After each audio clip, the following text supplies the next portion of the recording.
An era of radical change? In October 1787, Alexander Hamilton began work on the Federalist Papers, a masterful series of essays in defense of the U.S. Constitution. Hamilton was writing in a hurry. His main goal was to encourage the New York legislature in its deliberations over whether to ratify the Constitution. And so he began his work in an unlikely place, the cabin of a boat making a journey up the Hudson River from New York to Albany. Federalist Number 1, which would be published only a few short weeks later, is not typically ranked with the most famous of the 85 essays.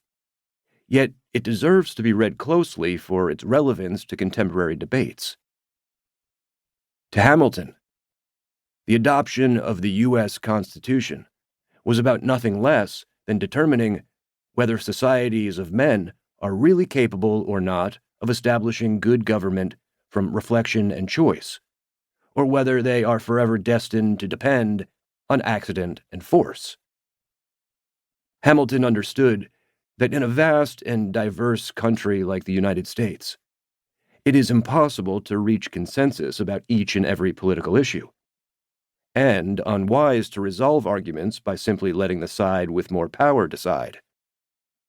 So what is the alternative to government by force? For Hamilton, and fellow founding fathers James Madison and John Jay, who also contributed to the Federalist Papers, a good place to start is by taking humans as they are, as opposed to how we wish they might be. Concepts that are fundamental to American democracy, like limiting government through the separation of powers and building safeguards to prevent the tyranny of the majority, are built on the idea that effective governance must be based on bargaining, compromise, and, perhaps most importantly, deep humility. Hamilton understood that wise and good men were to be found on the wrong as well as on the right side of any given issue. Hamilton was particularly concerned about the potential of political factions to inflame passions and undermine the moderation necessary to govern.